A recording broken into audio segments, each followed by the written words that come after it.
Wow, Ethan, great moves. Keep it up. Proud of you. Real quick, my Realm gamers, we actually have a special giveaway in today's video brought to you by the Realm Games out in Columbus, Ohio. Now, they're going to be hosting a Battle Hardened at the end of the month here, and they are offering up a Speakeasy ticket. Now, the Speakeasy After Party ticket is worth $100. It's going to get you access to a bar, a catered dinner, some cheap drafts, a lot of social interactions. And the way to actually win this ticket is to leave a comment with the highest possible Levia damage turn you can think of, like I tried in this very dated video. Look at little Ethan go. I'll be announcing the winners on Monday and hope to see you there on October 21st, 22nd. Great to have you here, my Greeks. That's right, Mansant here to pretty much totally pass the mic to the star of the show, Vasilis Kirlis, the single Levia to break into Top Cut at a Nationals this season. It was over there in Greece. Vasily, thanks for joining me. Thank you for having me, Ethan. It's a pleasure to be here. Actually, it's been a long run since since that national. I mean, I was pretty anxious about every game I played, but you know, that's Levia, right? Oh, as we all know, ever since your huge finish, you've been super active in the League of Levi Discord, sharing a bunch of gameplay with the other League of Levi members. It's been awesome. You are a huge addition to the community. So first of all, personal thank you for that. And the pièce de résistance. We are going to be showing your deck today. Full deck tech, a little bit of gameplay as well. Get everyone attuned with how you play this hero because it's actually very different. It's pretty aggressive. So, this is the deck that we've got on screen. Where do you want to start us off with? Yeah, sure. The equipment is pretty much standard for Levia. I mean, for sure you will play Husk. You won't change to a tunic build when you go aggro because, Brute needs to do a lot of damage. So the best addition here is the Crown of Seeds that makes the deck more aggro than usual. I mean, you can swap a card from your arsenal to have a fifth one that can make your turn even bigger than before. I stick to the Gambler's Gloves for the hands. I mean, when you brick, brick means that you won't do 2 attacks instead of 1. So I would like to keep my hand and never block anything. I mean, if it's something that threatens you, you might actually block. But most of the times, if you are going to do more damage than your opponent, you are going for this.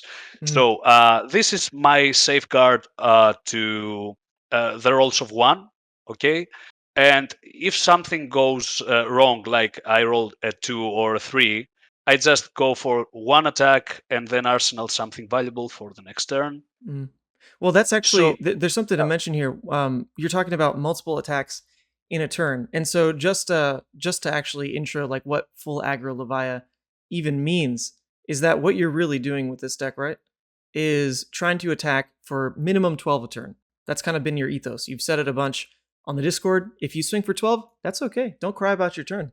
That's the good stuff. Yeah, that's right? The goal. That's right. the actual goal. Yeah. So you've also got the Goliath and the hooves in here. And I remember you talking in the Discord a bit about you've got a certain preference with Gambler's Gloves and Goliath versus first or second. Can you dig into that? Yeah, the main reason I built the whole thing is to go second. Okay, so you take a big advantage versus aggro going second because you have the first say to attack. Okay, you have some attacks that don't need to get the banished cards out. You don't have a like the Savage Fist or the Pulpings and all the other cards. I mean, even an Art of War can unlock you a turn with Graveling Growls as well. So the whole point is to have the first say and attack first, do some damage first, so you are ahead anyway because you have a ton of armor, which the other classes don't have. I mean, Chain is gone right now, so Thank God bless. You are alone. So the whole point of Goliath is when you go first, when your opponent knows your poison and wants you to go first, because most of the people want to go first, set an arsenal and stuff, and you're like, okay, now I'm on the lead. But Goliath comes with Nourishing Emptiness, which I included 3 of them. I mean, I started with one. I was like, no, 3 or nothing. This is the case. So seeing it on the first hands, it's a really big one because you can just pop Goliath, go for the nourishing, go for 8. Most of the decks don't have that much armor with Dominate. I mean, in the first turn, they don't even have arsenals to begin with. And then you're also taking Hooves of the Shadow Beast, and this card, normally I use it in conjunction with Goliath if you're trying to be super aggressive from the get-go, if your deck is lacking a lot of innate go again anyway, which your build isn't. So are you taking Hooves just for a specific matchup, or is it coming in just to push your go again, just that one extra turn? What's the plan? No, that's only for the Wizards. I mean, Yeah. Kano is not that competitive, but when you see Icelander with all the frostbites and the disruptions, I mean, let's say Icelander gets a hypothermia from her arsenal, and she's like, okay, bye bye, go again from Dread Screamer or whatever you banish, and then you have it. So hooves are there for you to go, make you go on and push more damage because the whole disruption thing about Icelander is that you don't get to have a lot of cards in the graveyard. You only have when they force you to discard cards from their effects. Mm-hmm. Well, for the rest of the deck here, you do have some cards that you were committed more towards the sideboard, so we'll go ahead and take a bit of a look at how that was split up. If you want the full breakdown of how Vasily was sideboarding, he did write up like a really great guide, and it's in the League of Levia. It is pinned. You can go ahead, check that out for the full breakdown. But just so you get kind of a view at what his core looks like here versus what he's keeping in the sideboard. Some of the spicy inclusions you can now see on the screen in its entirety here. So Vasily, I think one of the big things that's different about this deck compared to what we've seen in like full aggro Levias in the past is really Rouse the Ancients and Riled Up. Those cards, pretty spicy. Not like Riled Up is that interesting, but you're definitely putting that card in there because of the way you like your ratio. So can you talk a little bit about how you built the deck with its yellow count, with its amount of 7s to proc Rouse? Like, you really were smart about this, so I think we can all learn from it. Well, the whole point of the deck, I mean, what are you looking at is a min-max deck during the 5 months of losing. All right, so yeah, when I first made this, I was like, okay, this can make sense at some point. And after I lost 25 armories or so, I was like, I'm ready to do stuff right Yeah. now. So yeah, I added one card, I removed one card, and I found out that Reckless Swings, which are the replacements there you see for the Rouse the Ancients, was the way out. Okay, I mean, Reckless Swing can't really defend as a normal, defense reaction Mhm. because you are losing 2 cards. So Mhm. let's say you have 2 cards that block 3. There you go. You have just lost 2 life of blocks. So the whole point of the Rise of the Ancients is either to set it up. I mean, setting it in the arsenal might make it work really easily because you just pitch the blue from your Mhm. hand, you play it, you reveal. I mean, I play 45 sixes Yeah. inside the deck. I mean, it's fine. And I also have the sevens, the eights. Mhm. So you can also do it with 2 cards in hand. I mean, it can give you really big turns. You can also dump it with Art of War when you are like breaking around on some hands that are full blue, no value. You can also throw it away if you don't like it. Right. Yeah. You, The flexibility on having a playable attack in the blue slot is always been like a big deal with Art of War. But in the past, you've seen people jam like more endless mob blues, like even maybe like Boneyard Marauder blue, just these blues that don't feel great, but specifically because Art of War could hit them. I think Rouse is honestly like so genius because of that. It's so wildly playable now with Swing Big in the deck as well, alongside the base 7s that we had as Levi players anyway. It's really cool. It's come up a lot. In all the games I played with it, Arseling Rouse feels so good. It's like a 7 Gogan that you just know will come up because of how the deck's ratioed to give you those hands. Where reveal 7. swing 7, or reveal 13, swing 7, maybe swing 6, maybe swing 3, 3, 3. Like, it's crazy. The damage is really crazy. Feel like Bravo. Yeah. You feel like Bravo at some point, you know. So Well, what about the riled up in particular? Because this one, riled up. is this just a filler yellow 6? Because this is probably the least synergistic part of the deck, but it fills those slots, right? 6, block 3, yellow. Is that really all it's there for? Would you say? Not only, I mean, I found out that riled up can be used actually when you discard anything. Like I have used riled up on pulping turns like a lot of times. So let's say I have 4 cards, I play pulping, I have 1 floating, and then I just pitch another yellow, play the riled up. That's a 7. That's a 13 damage turn, which is fine. I mean, that's the typical stuff. And it can also be a good Bloodrust turn doing 19 damage. And what's your motto? If you deal 12 damage, it's okay. Yeah, it's okay. And that's a 13 damage hand. That's pretty good.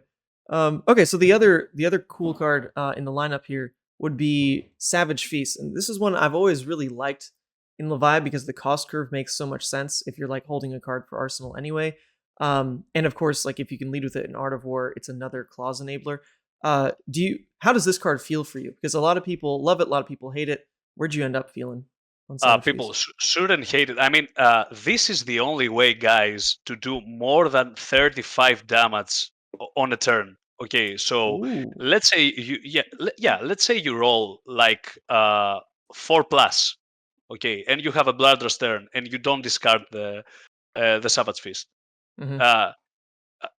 It can unlock like turns that go that big that you can't even imagine. You will attack with Claws, you will attack with Dread Screamer, then you will attack with Savage Fist. It might give you an arsenal on that point because it costs 1. And let's say you get the card back, or you can even get a better card, a better pitch card, because you will need it.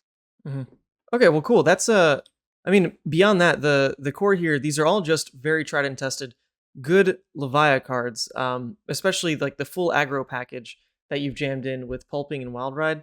These cards, I mean, they're in conjunction. You'd almost say they do the exact same thing. I think everyone is in agreement that Pulping is, just a tad bit better, just because it can get go again even if you miss. Do you prefer one over the other? Are you ever siding one out, or are you just always keeping that package together? Well, both can be really painful when they don't do what they need to do. I mean, we will come to the national stuff, and I will tell you why Pulping baited me to lose the one and single game I lost on the Swiss rounds, because Pulping is at fault at that point, and me obviously. Okay, so I think I prefer Wild Ride on this current deck. Obviously, if I had less 6s, I wouldn't. I mean, Pulping is still better, even versus an aggro race. Your opponent needs to cut it. If he's like, I will keep my hand and I will throw 20 damage to you, that's fine. I can do my turn as I liked, even if it missed.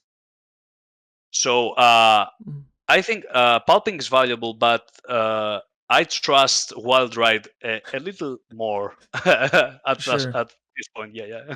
Sure, and the art's way more fun. The dude's just riding on a hog. It's actually the thumbnail for the video. You haven't seen it yet, Vasilis, but I did an edit on that card.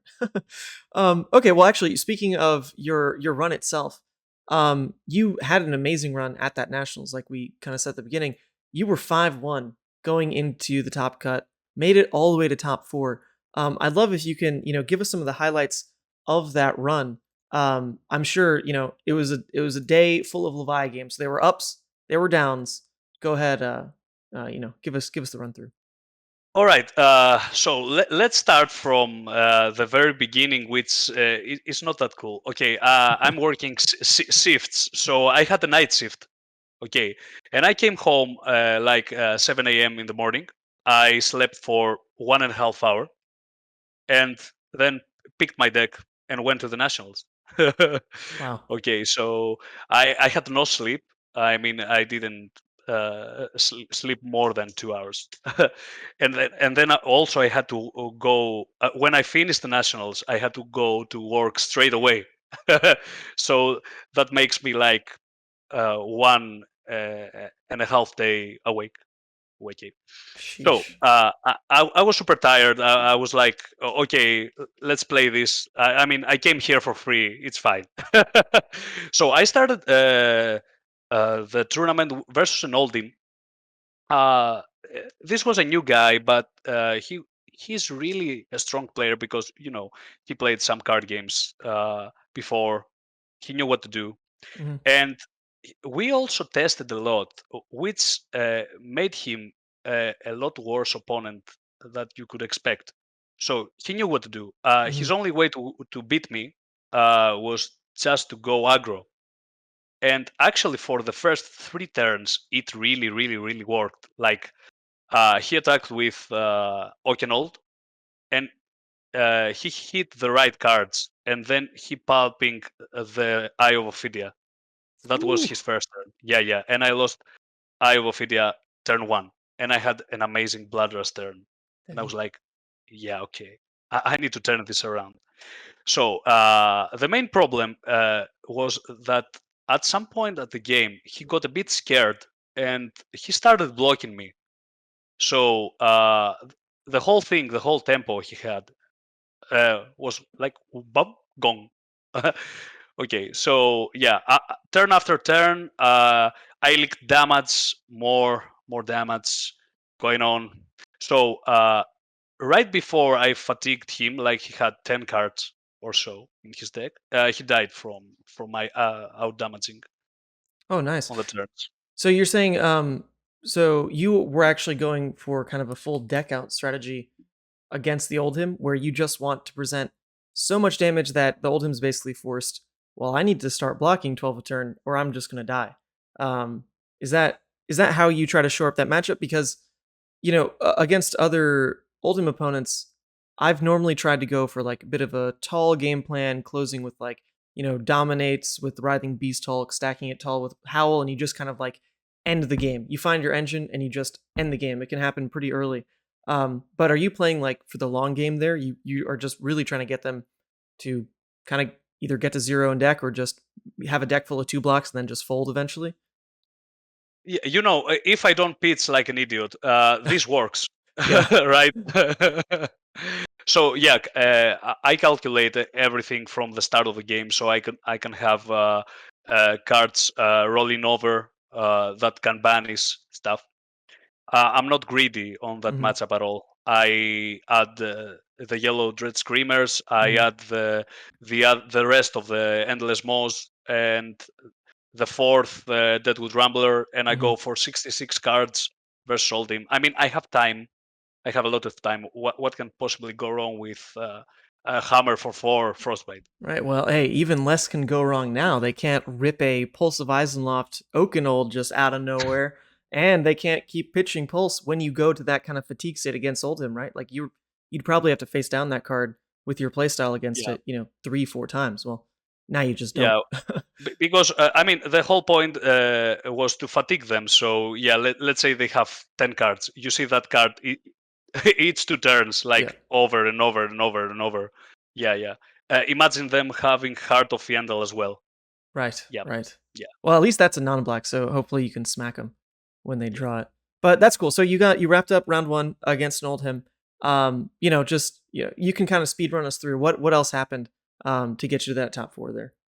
Okay, okay. So the other game, which was depicted on stream as Mm-hmm. well, was versus Bravo guy that he's doing pretty well in the Athens community, and I misplayed. I really misplayed on that one because I could see my hand and I was like, okay, I can do 15 damage or 21 damage maybe, and I'm like, okay.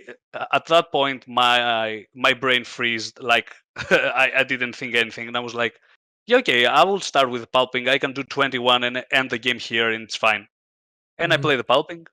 He had an arsenal defense reaction. He Oof. blocked with his hand, and the 15 damage turn, maybe 21, became a 6 damage turn which is blocked, and 3 blooded.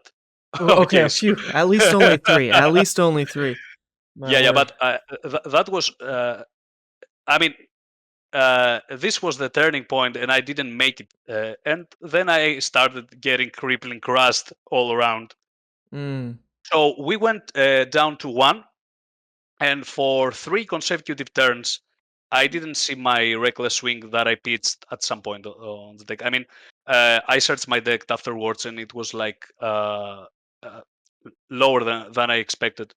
I mean, I need like 5 turns to see it, so I could kill him. Mm-hmm. So we were swinging back and forth, and at some point he had he won me with Macho Grande. Oh yeah, just built-in Yeah, dominate. yeah, Why yeah, not? yeah. He just played Macho Grande, and I'm like, okay, I die. So I play versus a friend of mine, a very good friend of mine. So he was playing Dash, and I don't I don't go well versus aggro Dash at all. Mm. But fate worked really well at this, because I saw like all the bloodrust bellows in Oh the yeah. first three turns, and he was like, okay, I had 27 life, he had 5 life, and I'm like, Yeah. okay, Oh yeah. I can take the high velocity, that's fine. So it ended it ended so fast, and he was like shocked. The fourth round was versus the Briar. Briar is a very bad matchup when it comes to see Mount Heroic early, Mm-hmm. and he saw it turn 2, Oh, wonderful. Yeah. and I'm like, okay, right now I'm gonna die. But I played it perfectly there. I set a Bloodlust Bellow, I kept it for 2 turns, and when I saw the next one, and I had a very good hand overall, I did 30 plus damage. On his comeback, which I used the turn before all my armor. I had like 17 life. Mm-hmm. He had 4, but Briar with a Mount Heroic, his second man heroic, could do better. I mean, he had a full hand, he had an arsenal, and I'm like, okay, I'm dead Yeah, right because now. there's also the spot right where you just at that point need to hold 2 cards, otherwise blood debt's an issue too. So when a deck like Briar stares you down from that position, they don't necessarily need to overcome 12 block because you can't really give 12 block out of your hand. So yeah, that is a scary spot. Yeah, and he played the Sonata, and I'm like, Uh, okay, I'm dead. Let's go home. And he picked 4 non-attack. oh, Yeah. yeesh. I mean, it would be okay if he added just 1 card. I mean, I could go down to 3 or 4 or something like that. Mhm. But with that, I remained at 13 life, 12 life, something like that. I mean, I gave the rest of my armor, and I was like, okay, it's time to die. So I'm 3-1, and after some point, I'm like, okay, I need to find something that I have a good matchup with. So I played versus a Dromai at round 5. You There can we go. imagine, yeah, you can imagine how this went. Oh, the poor Like, Dromai was probably hoping and praying, like, I can make the cut. I just need a good matchup, and then and then yeah, you I'm got the like, good matchup. They didn't. Oh, a that's deck great. full of 6 plus. What can Yes. possibly go wrong? Yeah, I played the last game with no sweat at all. I was like, okay, let's play our cards. We are on stream. I need to play it correctly. I need to get there. I need to go to the finals. I mean, after that point, I just wanted to go to the finals. Mhm. Okay, so before I fatigue the old him, because this is the exact way the old team game might go. He tanks you, you leak damage, and he tries to push some good attacks from time to time, right? Mhm. Okay, so he was about 15 cards, and I was pitching my Bloodlust Bellows for later at that game, because I was doing 12, Mhm. and I didn't think about anything else. I mean, I was doing 12. I had an Oldhim effect, getting a card on my top. I was doing 9. Okay, a card on my top and stuff, right? So I pitched 2 Blazers Bellows that at some point after the Blasphemet, let's get rid of Blasphemet turn, which That's such a sorry turn. We all, yeah, yeah, we yeah, love that turn versus Ultim. Where they're like, yeah, oh, I guess I have to throw an Oakanold at Plasmafet. yeah. That's So nice. at that point, Blasphemet dies. I draw the first Bloodrust, and I know the next 2 cards are Bloodrust as well. Mm-hmm. And I'm like, yeah, okay, I can discard one of the red ones. I will get a blue one and a Bloodrust, and I can do double Bloodrust. So I did double Bloodrust at turn 11, Wow. turn 12 or something. Yeah, so Yeah, because you're drawing faster with the Art of Wars and the pulpings and all that, right? yeah, the guy had like 10 life, and he went minus 17 or something. You can watch it on stream to see what happened. Well, we're actually, by the way, I'll go ahead and link all that stream stuff, because how many times were you on stream? Like 3 times total? 3 times. 3 3 times. times? Yeah. So all that is, available on YouTube. So the links to that will be in the description, so we can all actually get ourselves some knowledge, learn from Vasily. But then you're in top 8, right? You're in top 8. Got to feel pretty good at this point. You can't be ready to go home. I mean, come on, now you got to win. No. I needed to win, but I was checking. I was checking the clock because after that point, I needed to go to work, not at home. Okay. Oh man. So yeah, the whole point is that I see the matchups. I know that I'm playing versus a guy that plays Icelander, and I'm like, ooh, the first Icelander game ever, and he has no clue what to do versus Levia. And that made me really happy because I kind of knew that I would pass by to top 4 really easily. So I also choose who went first. So I went first. I also had an Urizen Emptiness turn 1.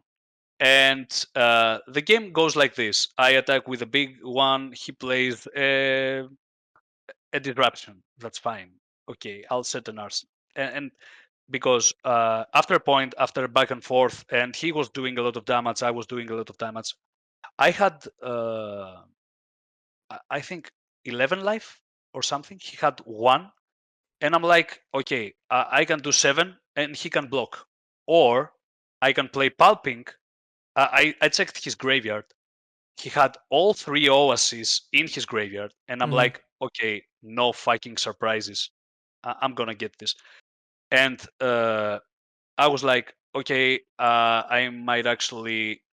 I also pushed some damage at the mid game with the hooves as well. It was enough to make him not Arsenal on the next one because that 3 damage from my claws killed him, so he blocked, and he didn't have an Arsenal. Oh So yeah. even then, the hooves signed. So basically, as long as pulping got dominate, you won, right? yeah, Beautiful. yeah. And this is actually, just by the way, you are now the first Levia in the world to top 4, because last season I think there were 2 Levias in top 8 at Nats, something like that. Really? Just 1 or 2. Okay. But you are now the first in the world to top 4. So this is big. Big. Now, unfortunately, we all know you didn't quite win, but top 4 is insane. I mean, I really wished that game would be on stream because it was an amazing game versus the last year's Greek champion, okay, George Samaras, which is an amazing guy, an amazing player. I'm really scared of him. He knows all the tricks. He plays everything perfectly. He knows how to do, like, he knows how to play aggro perfectly. He knows how to tank perfectly. He's a perfect player. So we started going back and forth. He tried to pierce some damage to me, so we would, go down together in the life counter. And at some point, I think that the whole process of the Oldhim defense reaction effect of ice made my pits, pretty terrible because when I was going to draw two Banis cards and two non-blooded cards, I would be like, okay, this shouldn't be this way. So when he went to 7 cards, he also played the Pulse of Weisenloft the turn before. He went like, okay, at some point you will draw a no-blooded hand and you will die. And I was 17 life at that point. He had 3 life. And I tried to pierce some damage with a double Art of War, which I could actually set in Arsenal, so I could have an insurance that I will go on forever and a banish forever. I mean, I had a graveyard of 15 cards or so. Yeah. After that point. So I came to the point that I was like, okay, he has 7 cards. He will actually draw the Heart of Yendel, and I can pierce him, and he will die anyway. Because at the last 3 turns, he couldn't Arsenal because my damage was that great that he needed to block with everything. So he has 4 cards, no Arsenal, and I'm like, okay, this is the time.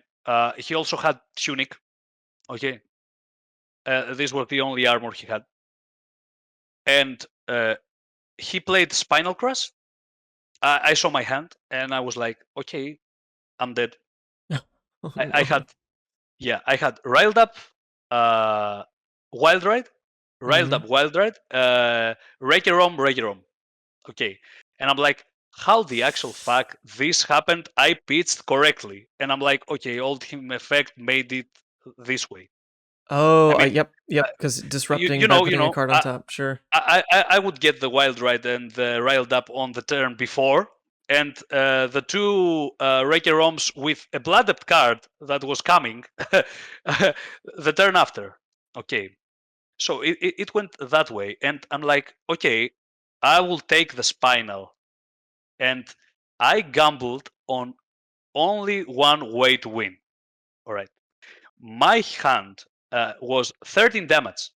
Okay, I could see 13 damage, which was Wild Ride, discarding Regerom, getting another yellow plus, and attacking for 7. That's 13. Well, you On took his... Spinal, right? Spinal would I turn took off Go Spinal. again. So casually, I rolled a 6. Oh, I see. Oh, yeah. Okay, that's how you start the turn. Yeah. That's good stuff. Yeah. So I play Wild Ride. Okay, I draw an irrelevant card. I discard Regerom. And he's like, okay, I block with 2 cards. And I'm like, okay, now he has Heart of Fiendal and he loses. And I'm like, hooray, I might actually win this. Let's say he has Heart of Fiendal and Pulping there, and Pummel, sorry. And everything is over. Okay, so I attack for 7, and I'm like, oof, it's time. And he pitched Heart of Fiendal and played Oasis. Oh, no.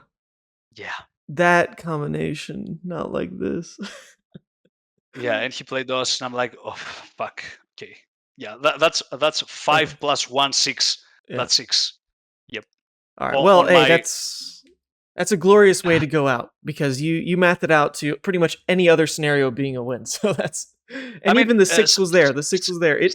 Seven cards. That's I mean, I needed 2 turns, just 2 turns. Ooh, but you know what that story tells us is that once we get even a small injection of new cards, right, and you can start to replace some of the straight filler cards, like what you're doing with Riled Up in this build, then you wouldn't have died in that kind of scenario because you probably have another card that turns off Blood Debt that we legitimately want to run because that's what we're kind of just running out of. Even in your build like this, I mean, what else can you really jam in? Writhing Beastalk? Well, it's a red, and that's not what the deck needs. So as soon as we see that little injection of cards, right? Hopefully Dynasty, you don't lose situations like that. So it's gotta bode well for us. We need a flexible card. Yeah, we need a flexible card that can do equivalent stuff like Beast Within. Oh god, yeah. Something like Beast Within, because when Crucible came out, Levia was not in the plan. I mean, Monarch came later, way later. Mhm. So if we get a card that is tricky like this, like banish something to get something, and that's amazing. We need that kind of card.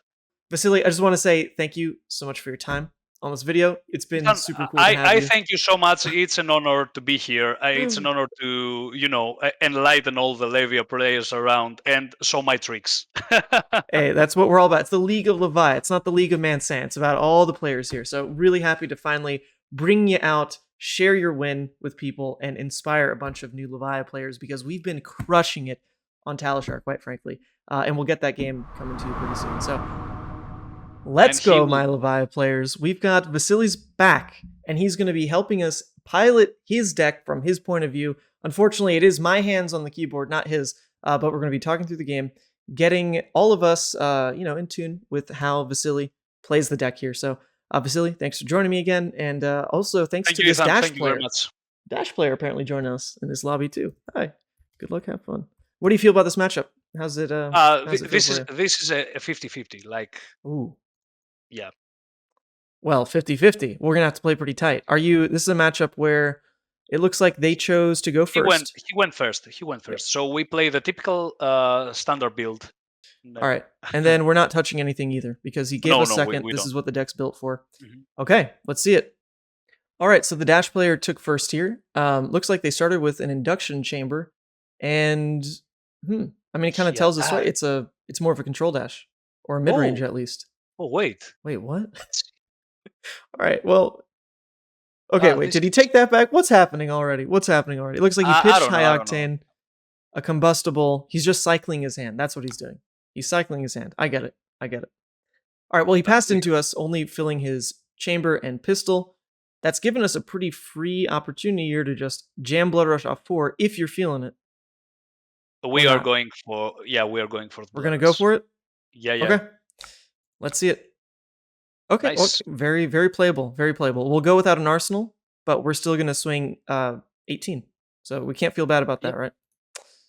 That is fine with me. In fact, that was the better discard because we wouldn't be able to afford the riled up if we'd kept that over the Mark of the Beast. So not so bad. Not so bad deck. Yeah, right. we would do like a 14 damage turn. That's not what the deck's trying to do, right? The deck's trying to do at least 12. It's okay.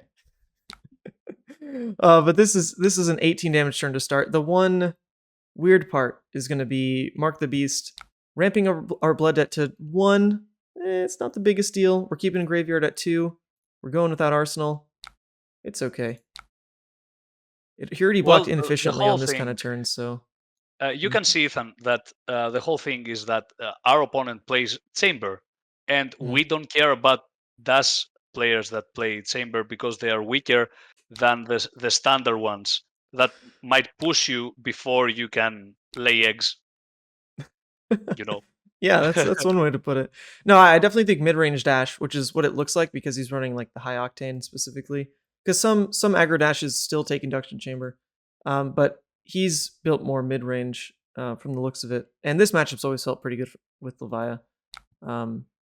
They're just you're both raw damage decks, but you just deal more damage. That's just kind of the matchup. So we don't have to worry about any of this. Take it. Give it go again. Not a big deal. Oh, nice. 6. All right, he boosted it though, which is yeah. the one interesting point. So there is another attack coming because if all he's doing is loading equipment, then he should have just done that and not boosted. So, but even so, we don't worry about this, right? Yeah, we don't care. We don't care. I mean, we could actually block with riled up attack for 6 set maybe for a bigger turn, but what are you talking about? We're pushing this. I absolutely want to play Art of War. Come on. Okay. If you're going to be greedy, you are going to roll the scrap skin to have +1 here. All right. Hey, okay. I mean, if we want to play greedy, let's play greedy. It's a free matchup, right? Let's do it. Scabs. Yeah. We did roll the 4. Yeah, okay. It's a 4. Like the deck should work. All right. So now we can just say buff and we can say banish.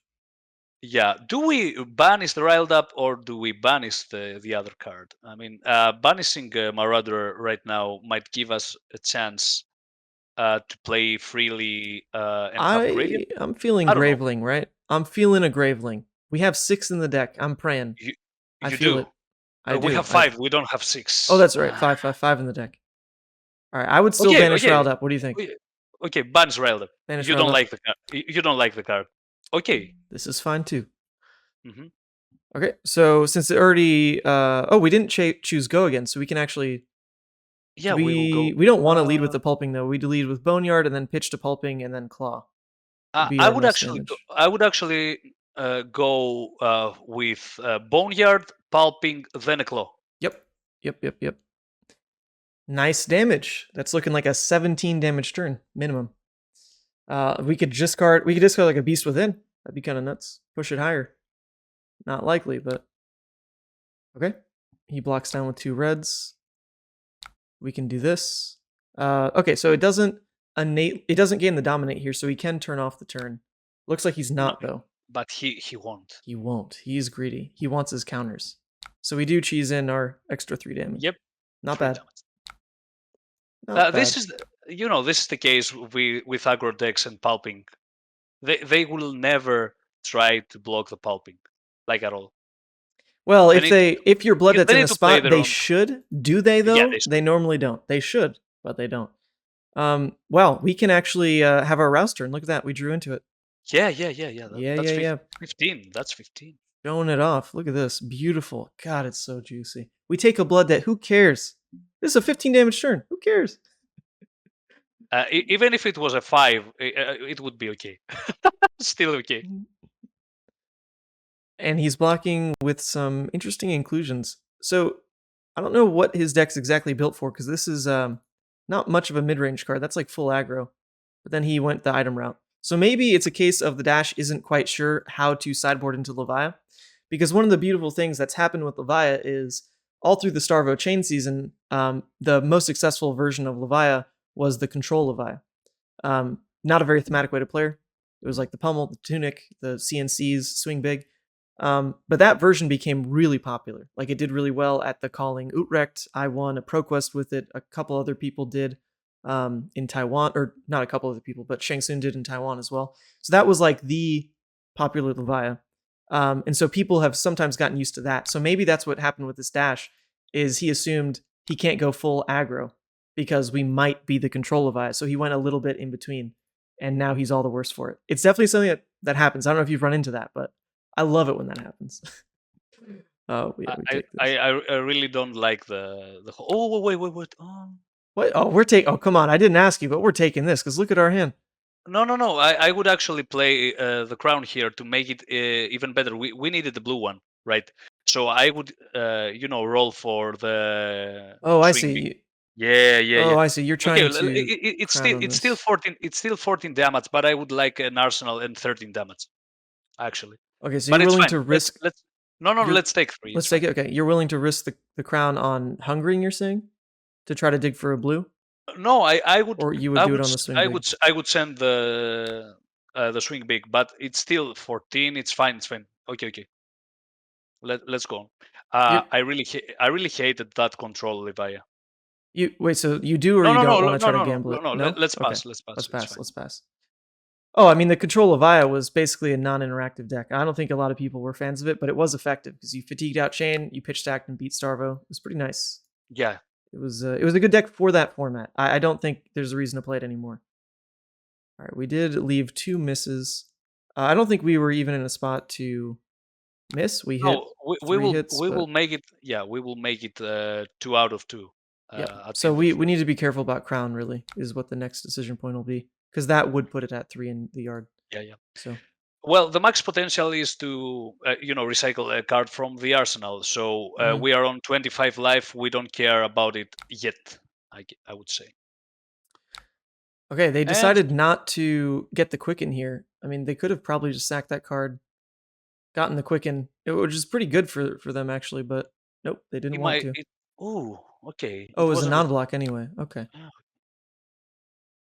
Yeah, we will take it. You'll take it? Okay, because this hand doesn't turn off Blood Debt, so this is when Crown might be worth it for that scenario, but no? I don't know. Okay, we can give one of the wild rides, I guess. Okay, the trade-off is it would put us at 3 in the yard, though, so if we're only at 2 Blood Debt, so maybe we just don't worry about that, right? We have a draw discard turn. Right. I think we can push that agenda. Okay, so let's just take it. Mm-hmm. Gives it go again. We have a lot of life. We just have 2 blooded. We don't really care about 6 damage going through. True. All right. Shoots and we still one more have time. all the equipment. 11 block. Definitely. Okay, so we'll just start with a wild ride. Yeah, let's try it. Mm-hmm. We hit a hungering. Not that it doesn't really do that many interesting things to our cost curve. Like, really, it just kind of gives us an arsenal, or we can push it to 12. Still, right? we will fill the graveyard with 6s. That's fine. True. So do you prefer here a claw swing for a 9 damage turn? No. Wild ride, we need or just to fill. go 12? We need to fill the graveyard. Go for 12. Fill the graveyard. Okay. And we discard a pulping. Okay, so we are tearing through our go against pretty quickly. That's actually nice because we discarded a red one, and we are closer to find an Art of War. We are closer to find Blazar's Bellow. We are closer. Blood Rush next to an eye. Oh yes, you love that. You do love that. Okay, so the thing is, he can shoot us twice though, which would put us at. Sadly, we need to block Husk. with a. Okay. Let's see. So if we toss in Scabs, it'll eat 3, so that'll put us at 14 because he has to break the chain for it. So we can go for just that. Yeah. Scabs, just Scabs. Okay. Yep, gives it go again. That's fine because now we don't break Husk here. We just toss Scabs again. Correct. Cool. Go to 14. That's it. That's the 3 block we needed. All right, and then beautiful. Ooh, nice. I would actually good. Let's see. I would actually keep both. Oh, I mean, okay. So, well, the thing about keeping both, right? Boneyard fits this curve. Is this what we want in Arsenal? Because that would be what we can change. Yeah. That's actually okay because we can just throw it away if we don't like it afterwards. Okay, so I mean, the choice then was if this isn't a great card for Arsenal, we might as well send it to the bottom to get a new card because that would get us closer to our next power card. But if we were cycling out with Crown anyway. But it does still work. Like, this card is playable, so I think it's fine. We do risk whiffing. We have exactly 3. Is it likely? No. Did it happen in our last game that we tried to record? Yes. Okay, this is awesome. Fingers crossed. I don't know. Okay, well, not much he can do. It's just so much raw damage, and we finally get our arsenal above him with so much armor. It's a little unfair. This is when your opponent's like, man, Levia's busted. All right, we hit none of the misses, though, so that's still a risk we need to take. A risk we need to manage, rather. He goes to 2, but we did pitch our Reckless, right? Yeah, we know, so. we know. Nice. My god, but yeah, a double go again hand. It's pretty good. He didn't even swing. Yeah. Okay. So we can go with a go again one. Mm-hmm. Yep. You'd want to start with the pulping or the dread screamer here? No, the screamer. Screamer. Okay. I mean, the thing about that is we will lose the arsenal, change our but curve. we still do 12. Yep. I mean, he's also out of block though. He's out of armor block, so we could just win off the pulping. At some point, he will get an item, and the item will kill him eventually. You don't want to try with pulping first because it might just win the game there, and then, regardless, we'd still be able to pay for the Mark of the Beast to turn off Blood Debt this turn.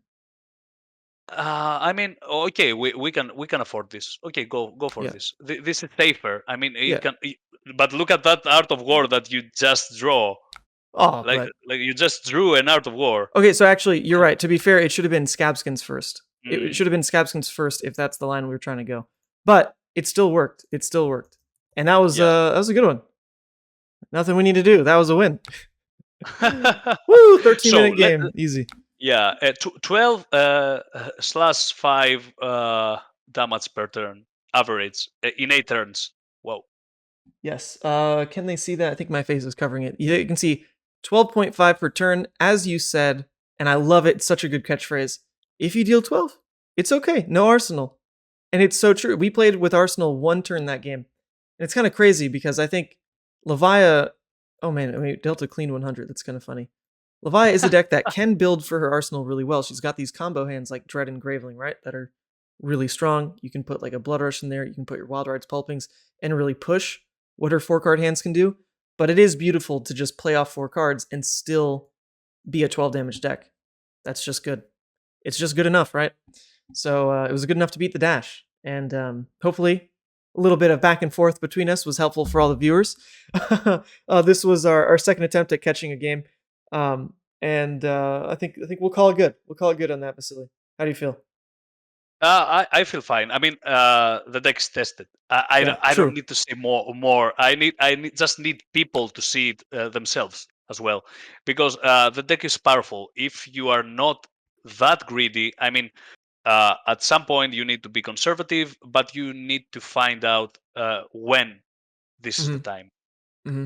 I mean, Yeah. if you feel free to push damage, then you do it.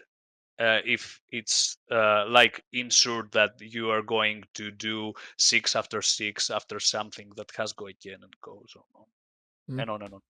Yeah, it's very much a case of trust the deck as well. Trust the deck. The deck is built a certain way. Vasily's done a great job. Doesn't mean that you can't tweak it, but just know the theory behind it is very well tested. Vasily, great player, great results, great deck. So thanks for joining me on this. It was fun. Thank you very much, Ethan. It was fun and hopeful that the entire league learned a little something from this video series.